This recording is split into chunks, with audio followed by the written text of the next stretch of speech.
when I lost literally everything in 2008 and 9. Felt like that was God shaking me and saying, do you see what happens when you make it all about money?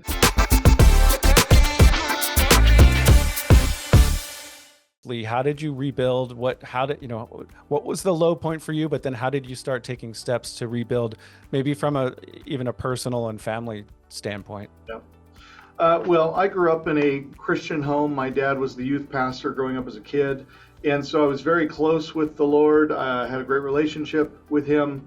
But when I started making money from 1995 to 2008, I was making a lot of money, and my relationship with the Lord had become very distant. When I lost literally everything in 2008 and 9, felt like that was God shaking me and saying, do you see what happens when you make it all about money? And so when we were rebuilding in 2009, the first thing we did is we installed God as the CEO. So I'm actually the chief visionary officer of the organization. God's the CEO. And we said, okay, we're going to build this company now. We're going to use our business as a ministry. And so everything we do on the for-profit side is going to be used to feed the nonprofit side. So we formed a 501c3 nonprofit called He's the Solution Ministries. And we started incorporating God and faith into every aspect of our business. God first, family second, career third. And now we're shipping Bibles and giving Bibles to our tenants and sharing the gospel and doing Sunday sermons for all of our clients and customers, just inviting them to come and join us. We're not a church, so all of this is done virtually and online. But by making that change and making God the priority in the business, he 10x'd it very quickly. Because we made him and that the focus of the organization. Now we are still a for-profit business, but no margin, no mission. So if the business isn't profitable, there's not going to be revenue to finance the mission of the business, and that is preaching Christ and sharing the gospel. So that was the main thing that we changed in 2009, going into what's brought us to present day. Is making that the main thing. God first, family second, career third. Yeah. So just having balance in those things is really important.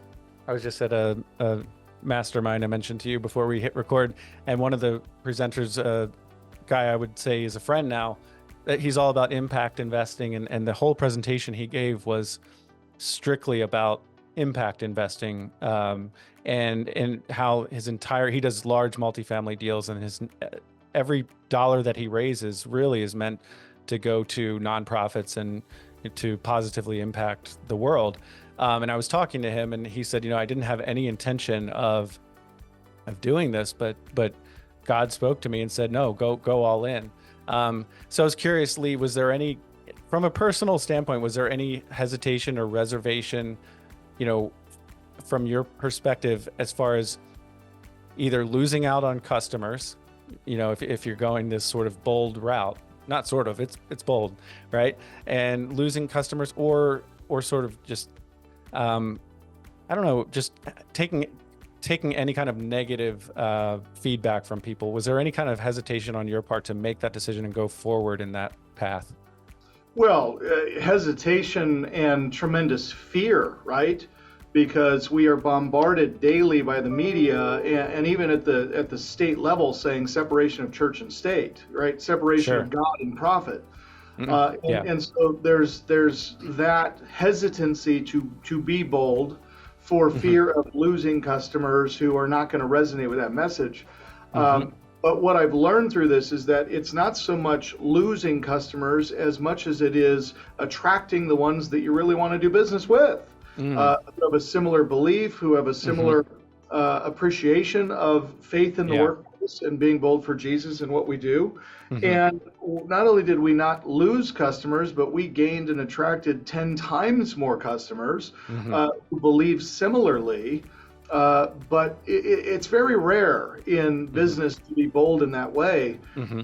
And so what we thought would be something that would be detrimental to the business actually put us in a very different spotlight, because, hey, here's a company that's being bold for Jesus when everybody else is saying, no, you got to keep that stuff separated. We don't, and we don't make any apologies for that, and we won't. And If people are offended by that, don't do business with us. That's fine.